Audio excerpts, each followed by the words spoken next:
Despite Johnny Nelson's sources telling him the exact opposite, Team Fury were telling us that Tyson's first camp for Usyk was going fantastically well with his trainer Sugar Hill. Gareth A. Davis claimed that Fury was tearing through sparring partners, and Spencer Brown, Fury's manager, is now claiming that Jai Opetaia was blown away by how good he was. Well, if that was the case, then surely there'd be no reason whatsoever to change anything for the second camp, right? If it ain't broke, don't fix it. Just keep everything the same setup, the same personnel. It's a winning formula. You certainly wouldn't bring a guy into camp who's been publicly slagging Sugar Hill off for the past year, questioning his loyalty and his competence, and calling for him to be sacked. That would be insane, right? Well, that's exactly what Tyson Fury has done. At his press conference this past week, he revealed that his dad John will be part of his training team and will be traveling with them over to Saudi to finish up camp over there. John Fury has been publicly slagging Sugar Hill off for the past year, questioning his loyalty and competence and calling for him to be sacked. If Tyson's first camp with Sugar Hill was going so well, as we're being told to believe, then why on earth would he bring his dad John in for the second camp? It's not like he's a wallflower, is it? A silent observer? No, he's a very loud and confrontational character,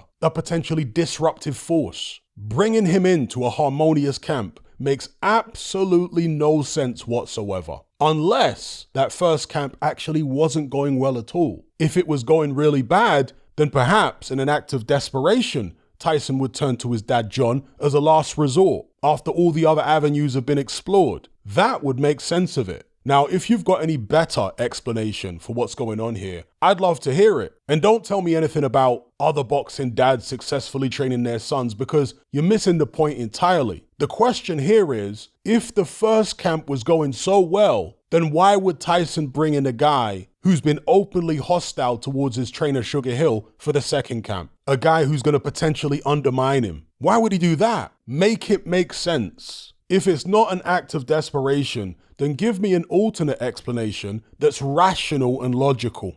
Leave your thoughts in the comments.